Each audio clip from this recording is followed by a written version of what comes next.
উহুদের ময়দানে তার স্বামীগুলো মারা গিয়েছে, উহুদের ময়দানে তার ভাইগুলো মারা গিয়েছে, উহুদের ময়দানে সাহাবায়ে কেরামরা বলে, আর সেই মহিলা ছুটতে লাগে আর মনে মনে দোয়া করে ইন্না লিল্লাহি ওয়া ইন্না ইলাইহি রাজিউন। তার একটাই ধান্দা যে আমার নবী যে বলেছেন যে ইন্তেকাল করছেন, শহীদ হয়েছে, এই ভাবনায় ছুটছে, আল্লাহ যেন আমার নবীকে না শহীদ করে, এই বলতে বলতে ছুটছে।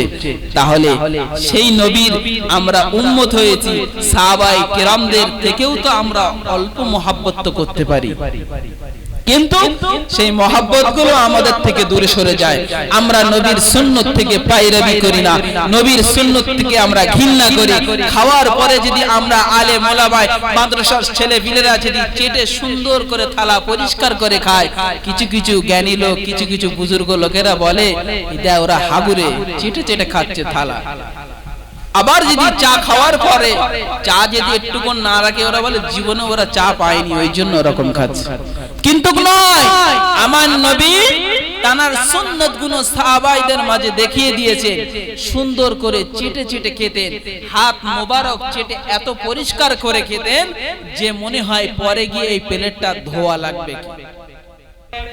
উহুদের যুদ্ধের সময় 70 জন সাহাবায়ে কেরাম শহীদ হয়ে যান। 70 জন সাহাবায়ে কেরামরা আল্লাহর রাস্তায় শহীদ হয়ে যায়। যুদ্ধে জিহাদি হয়ে জয়ী হিসাবে তারা শহীদ হয়ে গিয়েছিলেন। এমন কথা শয়তান ইবলিসের কানে মনে পড়ে। শয়তান ইবলিস মদিনায় গিয়ে পৌঁছে দেয় যে মদিনাবাসী, তোদের রাসূল তোদের নেতা ইন্তেকাল করেছে, যুদ্ধের ময়দানে শহীদ হয়ে গিয়েছে। এমন কথা শয়তান ইবলিস পুরো মদিনাবাসীর কাছে ছড়িয়ে দেয়। এই মদিনাবাসীর কাছে যখন ছড়িয়ে পড়ে, অনেক মহিলারা হতভম্ব হয়ে যায়, আমার রাসূল ইন্তেকাল করেছে, আমার রাসূল শহীদ হয়েছে। বলতে বলতে তারা যুদ্ধের ময়দানে ছুটতে লাগে। সেই মহিলারা গুটি গুটি পায়ে সেই উহুদের ময়দানের দিকে ছুটে লাগে। ছুটতে ছুটতে অন্যান্য সাহাবায়ে কেরামদের সঙ্গে দেখা হয়, হে মহিলা তুমি কোথায় যাও? তখন সেই সাহাবায়ে কেরামরা যখন বলে তোমার ভাই শহীদ হয়েছে, সেই মহিলারা বলে ইন্না লিল্লাহি ওয়া ইন্না ইলাইহি রাজিউন। আবার দৌড়তে লাগে উহুদের ময়দানের দিকে। আবার অন্য একজন সাহাবা কেরামের সঙ্গে দেখা হয়, তিনি বলে তোমার বাপ ইন্তেকাল করেছে বা শহীদ হয়েছে। তাও সেই মহিলাটা মানে না, সেও আস্তে আস্তে গুটি গুটি পায়ে রাসূলের দিকে অগ্রসর হয়। আমার নবী না শহীদ হয়েছে, কাঁদতে কাঁদতে যায়, কিন্তু তার সামনে বিভিন্ন ভাবে আমার সাহাবায়ে কেরামরা তুলে ধরে, তোর বাপ ইন্তেকাল করেছে, তোর মা ইন্তেকাল করেছে, তোর ভাই ছেলে আত্মীয় স্বজন ইন্তেকাল করেছে। এমন ভাবে বলতে বলতে সেই মহিলাকে অগ্রসর দিকে যায়। মহিলা বলে ইন্না লিল্লাহি ওয়া ইন্না ইলাইহি রাজিউন। পড়তে পড়তে আগাই তার রাসূলকে দেখার জন্য, তার নবী যেন না ইন্তেকাল করে, এই দোয়া করতে করতে সেই নবীর দরবারের দিকে উহুদের ময়দানের দিকে ছুটতে লাগে। এমন তো অবস্থায় সেই মহিলা, মদিনাবাসী মহিলা, গুটি গুটি পায়ে আগাতে আগাতে দেখে আমার নবীকে দেখা হয়েছে।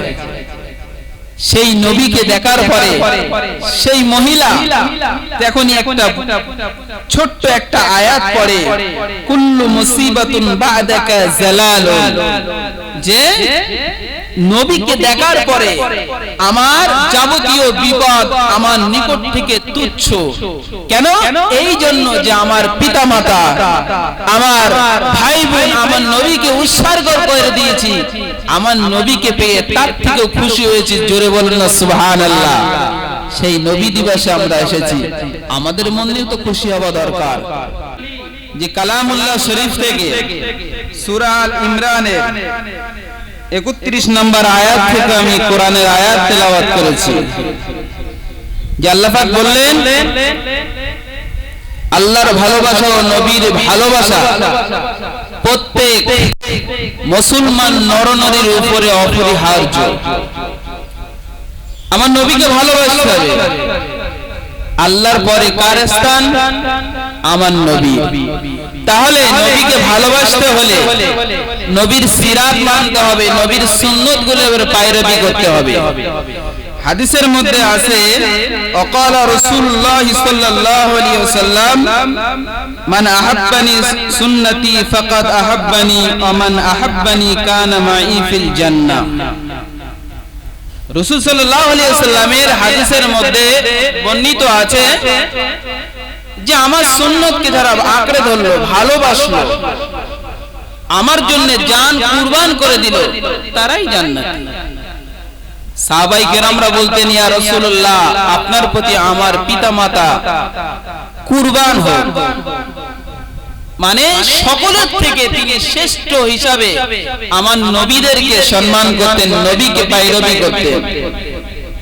সেই নিয়ে আজকে সাহাবায়ে কেরামদের ভালোবাসা নবীদের প্রতি কেমন ছিল সেই বক্তব্যের উপরে আমি এগিয়ে যাব ইনশাআল্লাহ, আল্লাহ যারা যদি তৌফিক দান করে। বলতে বলতে অনেক কথা বলে ফেলেছি, কিন্তু আমার নবীকে সাহাবীরা কেমন ভালোবাসতো সেই ভালোবাসাকে তোমাদের সামনে তুলে ধরব। বলতে যে হযরতে আবু বকর, ওমরে ফারুক, উসমান আলী চারজন বৈশিষ্ট্য সাহাবী ছিলেন, কিন্তু ওনার সাথে সাথে আরো সাহাবায়ে কেরামরা থাকতেন যে নবীকে পাওয়ার জন্য, যে নবীকে খুশি করার জন্য নিজের সন্তান থেকে আমার নবীকে বেশি প্রাধান্য দিয়েছে। বর্তমান সময় সেই জামানায় কুরাইশ গণেরা নিজেদের মধ্যে আলোচনা করত যে এমন একজন বাদশা আছে যে বাদশার কাছে কোন ধনাঢ্য ব্যক্তিরা থাকতেন না, মক্কা মদিনার কোন রাজা বাদশা ছিল না। এমন নবীর কাছে এমন এমন সাহাবা, এমন সাহাবী ছিলেন যে রাসূল সাল্লাল্লাহু আলাইহি ওয়াসাল্লাম যখন তার থুতু মোবারক ফেলতেন, সাহাবায়ে কেরামরা সেই থুতু মোবারক লোবার জন্য প্রতিযোগিতা করত। এ বলতো আমি নেব, ও বলতো আমি নেব। কার থুতু? আমার নবী। যে নবীর থুতু এত সুগন্ধি ছিল, মেশকে আম্বার পর্যন্ত ঘিরে যেত। সেই নবীর থুতু মোবারক লোবার জন্য সাহাবায়ে কেরামরা মারামারি করত। এমনকি তাদের মধ্যে প্রতিযোগিতা হতো যে আজকে আমি নেব, কাল তুমি নেবে। এমন ভাবে কুরাইশরা আলোচনা করতে লাগলো যে এমন একজন বাদশা আছে যে বাদশার কাছে টাকা পয়সা নাই, ধন দৌলত নয়, তার থুতু মোবারক লোবার জন্য, তার সঙ্গে সম্পর্ক রাখার জন্য, মহব্বত করার জন্য প্রতিযোগিতা করত। তিনি হলেন হযরতে মুহাম্মদ মুস্তাফা সাল্লাল্লাহু আলাইহি ওয়াসাল্লাম। সেই নবীর শান আজকে আমরা মানতে এসেছি, নবী দিবস পালন করতে এসেছি। বলতে বলে আরেকটা ঘটনা বলি।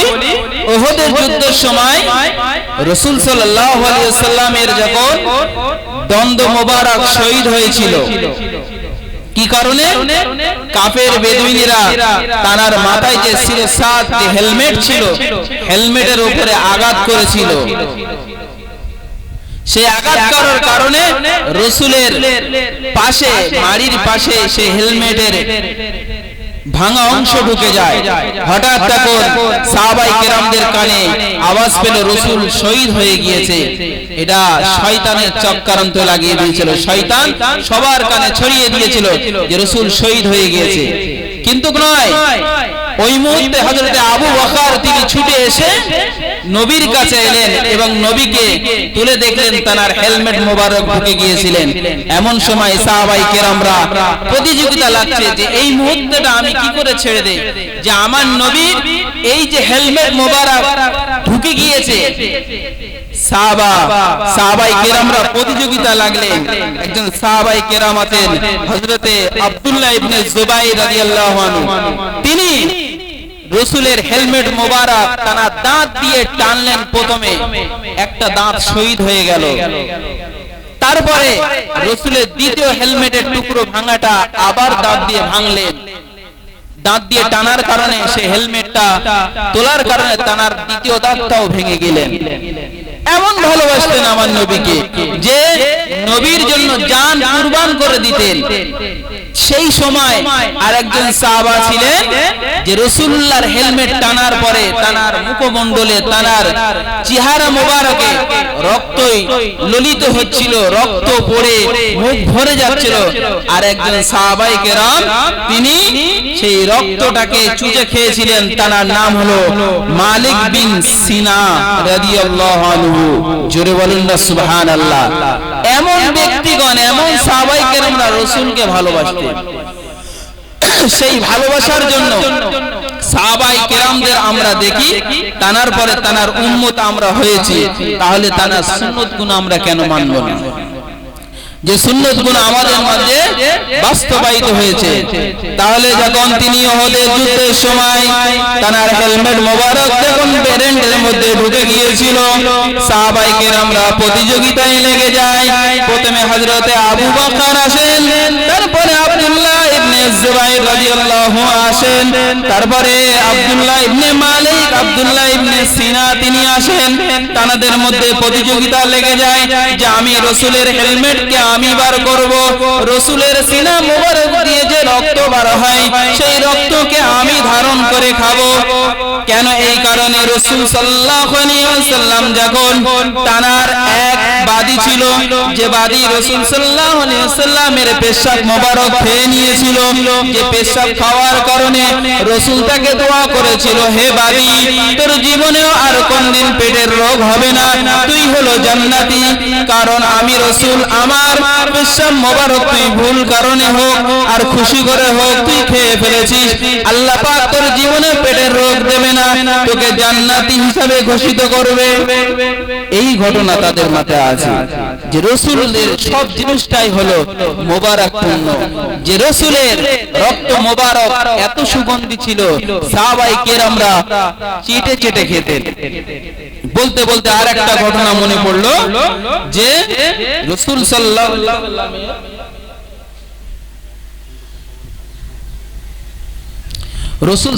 আলাইহি ওয়াসাল্লাম তার শরীরে যখন সিঙ্গা লাগাতেন, সিঙ্গা বলতে বদ রক্ত বের করার জন্য পদ্ধতি ছিল সেই সময়, শরীর অসুস্থ হলে সিঙ্গা লাগাতেন। মানে যে উট হোক আর দুম্বা হোক তাদের শিং সেই বদ জায়গায় লাগিয়ে রক্ত বার করত। সেই রক্ত যখন বার করলো আব্দুল্লাহ ইবনে জুবাইর তিনি খেয়াল করেছিলেন, রাসূল তাকে দায়িত্ব দিয়েছিল, হে জুবাইর তুমি আমার এই রক্তটা ফেলে দিয়ে আসো। জুবাইর দেখো সেই সাহাবায়ে কেরাম গুটি গুটি পায়ে রক্তটা নিয়ে যাওয়ার ভাবে যে রক্ত ফেলে দেব রাসূলের মোবারক রক্ত, তখন তিনি নির্দ্বিধায় পান করে নিয়েছিলেন সেই রাসূলের বদ রক্ত। তারপরে যখন তিনি রাসূলের কাছে আসেন, জিজ্ঞাসা করেন, জুবাইর আমার রক্ত কি করেছো? তখন রাসূল সাল্লাল্লাহু আলাইহি সাল্লামের সামনে জবাব দেয় সাহাবায়ে কেরাম যে ইয়া রাসূলুল্লাহ আপনার রক্ত মোবারক আমি পান করে নিয়েছি। তখন রাসূল দোয়া করলেন, যা আল্লাহ পাক তোকে জাহান্নামের আগুন থেকে মুক্তি করে দেবেন। জোরে বলুন না সুবহানাল্লাহ। তোর জন্য জান্নাত লাজিম হয়ে গেল। জাহান্নাম থেকে যখন দোয়া করলো তার জন্য জান্নাত লাজিম হয়ে গেল। তাহলে বুঝতে হবে সাহাবায়ে কেরামরা এত ভালোবাসতেন, তাদের জান মাল সব উজাড় করে দিতেন।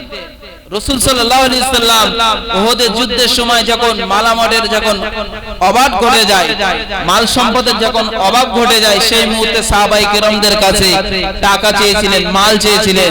তখন হযরতে ওমরে ফারুক তার মাল হাফ বাড়ি রেখেছিলেন, হাফ সাহাবায়ে বা রাসূলের কাছে উজাড় করে দিয়েছিলেন।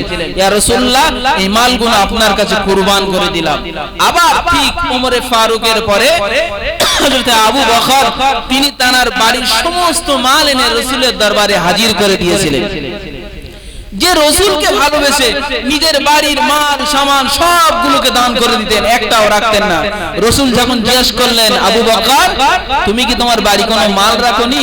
তখন আবু বকর উত্তর দেয়, ইয়া রাসূলুল্লাহ আমরা তো আপনার কাছে আমার পিতা মাতা সন্তান সন্ততিকে উৎসর্গ করে দিয়েছি, মাল তো দূরের কথা।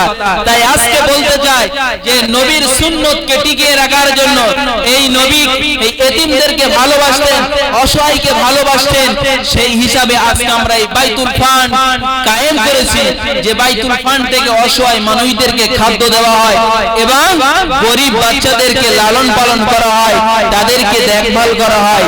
সেই এতিমখানায় যদি আমরা নবীর সাহাবাদের মতো না হতে পারি, অন্তত উম্মত হয়েও কিছু তো দান করতে পারি। তাই আমার মাইকের আওয়াজ যত দূর পৌঁছাচ্ছে, আজকে যেই আসুক 5 টাকা 10 টাকা 2 টাকা হোক, লগতে আপনারা আমাদের বাইতুল ফান্ডে আল্লাহর রাস্তায় দান করবেন। কেন? আমার নবী দান করে, নবীর কাছে দান করেছিল সাহাবায়ে কেরামরা, আমরা কেন পারবো না তার উম্মত হয়ে? তাই বলি এই বাইতুল ফান্ড চালাতে গেলে মাসে বহুত টাকা খরচ, 3টে শিক্ষক চালাতে হয়, অফিস স্টাফ চালাতে হয়, সঙ্গে প্রতি মাসে 60 প্যাকেট 75 প্যাকেট 65 প্যাকেট খাদ্য গরিব অসহায় মানুষের কাছে আমরা তুলে ধরি এবং ঔষধ দেওয়া হয়, ক্যান্সার এবং বড় বড় রোগীদেরকে ঔষধ দেওয়া হয়, বহুত টাকার প্রয়োজন। আমরা যদি এই বাইতুল ফান্ডে না দান করি, দিন দিন আগানের থেকে পিছিয়ে যাবে। তাই বলি এই অসহায়দের পাশে, এতিমদের পাশে আমরা সবাই ছুটে আসি এবং দান করি, যে বাইতুল ফান্ড দেবালম্ব হয়ে একদিন আপনাদের মাঝে গ্রামের অসহায়কে দূর করে দেবে এবং এলাকার এতিম বাচ্চাদের ভালোভাবে লালন পালন করার একটা কান্ডার হিসাবে দাঁড়াবে, যেখানে পড়াশোনা হয়, হাফেজ, মাওলানা এবং জেরানের শিক্ষা সবই শিক্ষিত করা হয় এই এতিমখানায়। তাই বলি আপনারা যারা আশেপাশে আছেন, আসেন 2-10 টাকা এতিমখানার জন্য দান করে যান। এতিমখানায় দান করলে মাশাআল্লাহ আলহামদুলিল্লাহ আমাদের মাঝে 100 টাকা দান করেছে আমাদের বাইতুল ফান্ডের সভাপতি সাহেব। একবার সকলে তাকবীর দেন, নারায়ে তাকবীর, নারায়ে তাকবীর। মহান ইসলামিক জলসা, নবী দিবস, বাইতুল ফান্ড, মহানবী সাল্লাল্লাহু আলাইহি ওয়াসাল্লাম স্মৃতি বাইতুল ফান্ড, আগাপুর এতিমখানা, নারায়ে তাকবীর।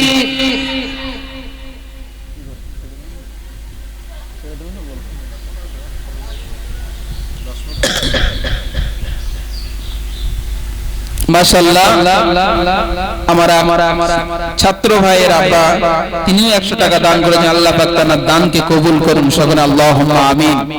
আল্লাহ পাক তার দানের খিদমতের কিয়ামতের ময়দানে যেন যা যায় বদলা দান করুন, সকলে আল্লাহুম্মা আমিন। তাহলে বলতে বলতে অনেক কথা বলেছি যে নবী সাল্লাল্লাহু আলাইহি ওয়াসাল্লামদেরকে ভালোবাসতেন, সাহাবায়ে কেরামরা কেমন ভালোবাসতেন তার উদাহরণগুলো আপনাদের সামনে পেশ করলাম। বলতে বলতে আর একটা ঘটনা মনে পড়ে।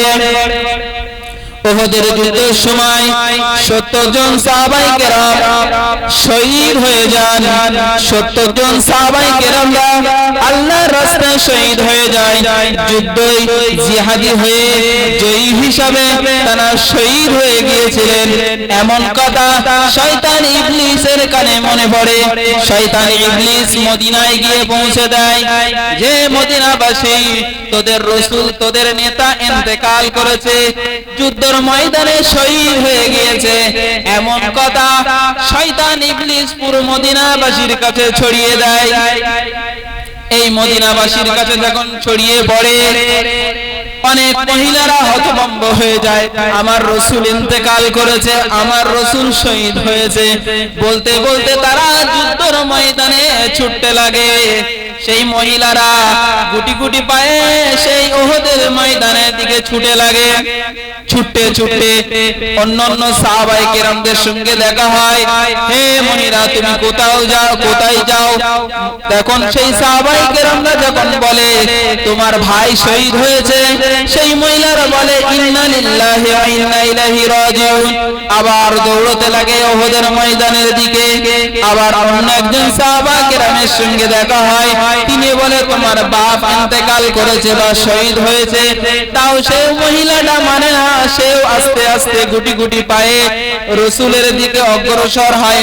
আমার নবী না শহীদ হয়েছে, কাঁদতে কাঁদতে যায়, কিন্তু তার সামনে বিভিন্ন ভাবে আমার সাহাবায়ে কেরামরা তুলে ধরে, তোর বাপ ইন্তেকাল করেছে, তোর মা ইন্তেকাল করেছে, তোর ভাই ছেলে আত্মীয় স্বজন ইন্তেকাল করেছে, এমন ভাবে বলতে বলতে সেই মহিলাকে অগ্রসর দিকে যায়। মহিলা বলে ইন্না লিল্লাহি ওয়া ইন্না ইলাইহি রাজিউন, পড়তে পড়তে আগাই তার রাসূলকে দেখার জন্য, তার নবী যেন না ইন্তেকাল করে এই দোয়া করতে করতে সেই নবীর দরবারের দিকে, উহুদের ময়দানের দিকে ছুটতে লাগে। এমন তো অবস্থায় সেই মহিলা, মদিনাবাসী মহিলা, গুটি গুটি পায়ে আগাতে আগাতে দেখে আমার নবীকে দেখা হয়েছে। সেই নবীকে দেখার পরে সেই মহিলা তখনই একটা ছোট্ট একটা আয়াত পড়ে, কুল্লু মুসিবাতুন বা'দাকা জালালুন, যে নবীকে দেখার পরে আমার যাবতীয় বিপদ আমার নিকট থেকে তুচ্ছ। কেন? এই জন্য যে আমার পিতামাতা, আমার ভাই বোন আমার নবীকে উৎসর্গ করে দিয়েছি, আমার নবীকে পেয়ে তার থেকেও খুশি হয়েছি। জোরে বলেন না সুবহানাল্লাহ। সেই নবী দিবসে আমরা এসেছি, আমাদের মনেও তো খুশি হওয়া দরকার যে নবীর জন্য আজকে নবী দিবস পালন করতে এসেছি। কিন্তু বর্তমান সময়ে আমরা দেখতে পাই আমরা আমাদের সন্তানগুলোকে জন্ম দিবস পালন করে থাকি, যে জন্ম দিবসে কেক কেটে নিজের সন্তান, নিজের স্ত্রী স্বজন আত্মীয় স্বজনদের খুশি করার জন্য মেতে উঠেছে, কিন্তু আমার নবীকে খুশি করার জন্য আজকে আমরা নবী দিবসের দিকে অগ্রসর হই না। ব্যর্থ, যে নবীর সুপারিশ ছাড়া, যে নবীর শাফাআত ছাড়া কেউ জান্নাতি হতে পারবে না, কখনো পারবেও না। সেই নবীকে আমরা ভালোবাসি না। আমার সন্তানগুলোকে নবীর সুন্নাত থেকে দূরে সরিয়ে নিয়ে কাবের বেদুইনের মতো, নায়ক নায়িকার মতো তাদের ড্রেসপত্র, তাদের চুলের দিকে, তাদের কাজকর্ম কৃষ্টির দিকে এদেরকে অগ্রসর করে আমাদের বাপ মা। যে বাপ মারা চায় আমরা বড় হয়ে পিতা মাতার কাছে, সন্তানের কাছে খাদ্য খাবো, টাকা পয়সা লবো, অর্থবিত্ত লবো, এই আশায় নিজের সন্তানগুলোকে ইহকাল ও পরকালের শিক্ষা থেকে দূরে সরিয়ে নিয়ে কাজের দিকে আগিয়ে দেয়, তাকে খারাপ পথের দিকে আগিয়ে দেয়, টাকার লোভের দিকে আগিয়ে দেয়। সেই পিতা মাতাকে কিয়ামতের ময়দানে দাঁড়াতে হবে, কিন্তু না হলে তাকে জবাব দিতে হবে আল্লাহর কাছে, যে তোমার সন্তানগুলোকে তোমার কাছে দিয়েছিলাম নবীর আদর্শ, আল্লাহর হুকুমগুলোকে, আদেশ আল্লাহর হুকুমগুলোকে মানার জন্য। আল্লাহ পাক আমাদের কেবলমাত্র তৈরি করেছে তার ইবাদত করার জন্য, তার উপাসনা আরাধনা করার জন্য। কিন্তু আমরা মানুষ, আমরা নবীর উম্মত হয়ে, আল্লাহর বান্দা হয়ে আমাদের মধ্যে এই কাজগুলো নেই। কিন্তু কাজগুলো দেখতে পাচ্ছি ইহুদি খ্রিস্টানদের মতো ড্রেস, তাদের মতো চুল, তাদের মতো নগ্ন অবস্থায় বিভিন্ন ড্রেসপত্র নিয়ে আমাদের সন্তানের হাত ধরে বিভিন্ন মেলায় নিয়ে যাচ্ছে এবং বার্থডে পালন করছি বড় বড় কেক নিয়ে। তাহলে আমরা কি নবীর সুন্নাত মানতে পারছি? ভাবতে হবে আমাদের যেই কাজগুলো কত নিকৃষ্ট। সাহাবায়ে কেরামরা দেখেন নবীর জন্য দাঁত মোবারক শহীদ করে দিয়েছে, রাসূলুল্লাহর রক্ত মোবারককে চুষে খেয়ে নিয়েছে এবং তার জন্য মাল সম্পদ সব কিছুকে দান করে দিয়েছে, সব উজাড় করে দিয়ে নিজের সন্তান, পিতামাতা, ভাই বোন সবগুলোকে আল্লাহর রাস্তায় দান করে কুরবান করে দিয়েছে। সেই নবীর ভালোবাসতে আমরা কি এই গুনাহগার উম্মতেরা পারি না? অবশ্যই পারি, কিন্তু আমাদের মনে লোভ আর লালসা ছাড়া আর কিছুই নয়। হিংসা, রাহাজানি, মারামারি, কুকাজ এই ছাড়া আমাদের মধ্যে আর কিছুই নেই। তাহলে আমরা কি নবীর উম্মত হতে পারবো? নবীর কি আখেরি নবীর কি উম্মত হতে পারবো?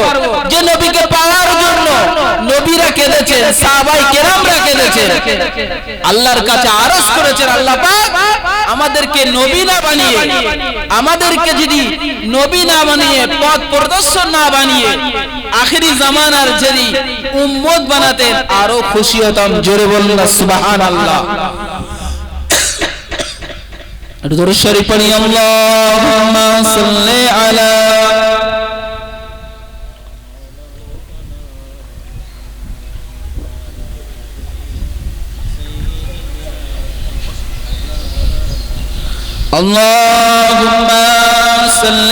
আলা জোরে জোরে বলো সাইয়্যিদিনা ওয়া মাওলানা মুহাম্মদ ওয়া আলা আলি সাইয়্যিদিনা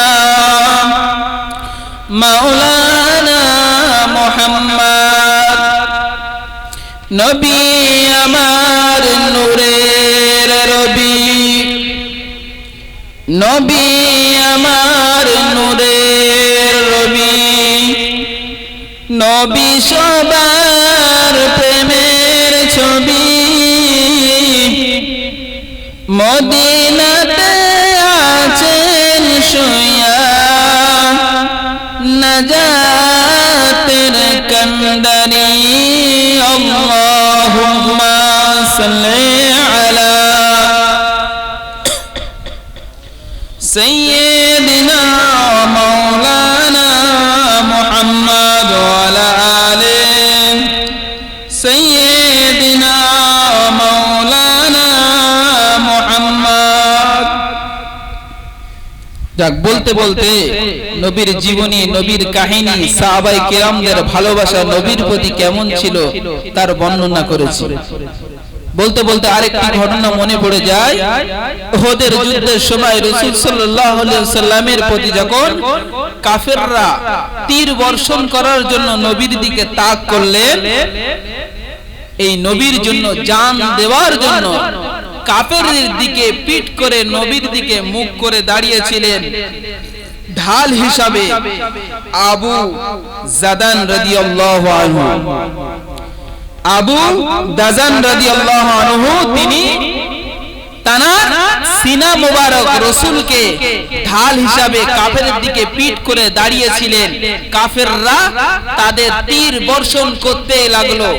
সেই সাহাবায়ে কেরামের অনেক তীর লেগেছে, তবুও আমার নবীকে নিজের জান কুরবান করে দিয়েছে, আমার নবীকে আঘাত করতে দেয়নি। সেই সাহাবী ছিলেন মস্ত বড়, তানার তীরের আঘাতে তিনি যখন কষ্ট পায় আমার নবী তানার থুতু মোবারক লাগিয়ে দিয়েছিলেন, সঙ্গে সঙ্গে আল্লাহ পাক তানাকে সুস্থ দান করেছিলেন। জোরে বলুন না সুবহানাল্লাহ। এখন তো আমরা দেখেন নিজের বাপ মায়ের দিকেও আমাদের খেয়াল নেই। বাপ মাকে কেউ যদি আঘাত করতে চায়, কিছু কিছু সন্তান আছে তার বাপ মায়ের খেয়ালের দিকেও থেকে দূরে থাকে, তার বাপ মাকে যে অন্যজন আঘাত করছে তার থেকে দূরে সরিয়ে রাখি, সেই ক্ষমতাও আমাদের এখন নেই। আমরা কোন নবীর উম্মত বুঝতে পারছেন? কিন্তু আমার নবীকে ভালোবাসার জন্য তাদের দাঁত মোবারক দিয়েছে, জান দিয়েছেন, পিঠ মোবারক ঢাল হিসাবে রাসূলের সামনে উপস্থাপন করেছে। মদিনার মহিলারা নবীকে পাওয়ার জন্য তানার সন্তানগুলো মারা গিয়েছে উহুদের ময়দানে, তানার স্বামীগুলো মারা গিয়েছে উহুদের ময়দানে, তানার ভাইগুলো মারা গিয়েছে উহুদের ময়দানে। সাহাবায়ে কেরামরা বলে আর সেই মহিলা ছুটতে লাগে আর মনে মনে দোয়া করে ইন্না লিল্লাহি ওয়া ইন্না ইলাইহি রাজিউন। তার একটাই ধান্দা যে আমার নবী যে বলেছেন যে ইন্তেকাল করছেন, শহীদ হয়েছেন, এই ভাবনায় ছুটছে আল্লাহ যেন আমার নবীকে না শহীদ করে, এই বলতে বলতে ছুটছে। তাহলে সেই নবীর আমরা উম্মত হয়েছি, সাহাবায়ে কেরামদের থেকেও তো আমরা অল্প মহব্বত করতে পারি, কিন্তু সেই মহব্বত গুলো আমাদের থেকে দূরে সরে যায়। আমরা নবীর সুন্নত থেকে পায়রাবি করি না, নবীর সুন্নত থেকে আমরা ঘৃণা করি। খাওয়ার পরে যদি আমরা আলেম ওলামা মাদ্রাসার ছেলে পিলেরা যদি চেটে সুন্দর করে থালা পরিষ্কার করে খায়, কিছু কিছু জ্ঞানী লোক কিছু কিছু বুজুর্গ লোকেরা বলে এটা ওরা হাগুরে চেটে চেটে খাচ্ছে থালা। আবার যদি চা খাওয়ার পরে চা যদি একটুকুন না রাখে ওরা বলে জীবনে ওরা চা পায়নি ওই জন্য ওরকম খাচ্ছে। কিন্তু নয়, আমার নবী তানার সুন্নত গুলো সাহাবাইদের মাঝে দেখিয়ে দিয়েছে, সুন্দর করে চেটে চেটে খেতেন, হাত মোবারক চেটে এত পরিষ্কার করে খেতেন যে মনে হয় পরে গিয়ে এই প্লেটটা ধোয়া লাগবে। তাহলে আমাদেরও সেই কাজ, খেতে গেলে নবীর সুন্নতকে মানা, চলতে গিয়ে নবীর সুন্নত মানা, রাস্তায় চলতে গেলে রাস্তার হক গুলো আদায় করা এবং নবীর কাজ, নবী যে কাজগুলো করে দিয়েছেন সেটাই সুন্নত। তাই বলি আজ থেকে আমাদের মধ্যে নিজেদের ইরাদা করে নিতে হবে যে একটা কাজ হাঁটতে চলতে ফিরতে নবীর সুন্নাত আমরা দূরে সরিয়ে দেব না। ইনশাআল্লাহ আল্লাহ পাক যেন আমাদের তৌফিক দান করুন, আমরা যেন নবীর সুন্নাত আল্লাহর ফরজ হুকুম মোতাবেক আমরা যেন চলতে পারি। সকলে বলেন আল্লাহুম্মা আমিন। না হলে আমাদের ঈমানের খাতরা এসে যাবে, আমরা জাহান্নামী হিসাবে ঘোষিত হব। এই বলে আমি আমার বক্তব্য ইতি করলাম। আখির দাওয়ানা আলহামদুলিল্লাহি রাব্বিল আলামিন। আসসালামু আলাইকুম ওয়া রাহমাতুল্লাহ। আলহামদুলিল্লাহ, আসরের নামাজের পরে মুফতি আজিজুর রহমান সাহেব তিনি মূল্যবান বক্তব্য দিয়েছেন। এখন মহানবী সাল্লাল্লাহু আলাইহি ওয়াসাল্লাম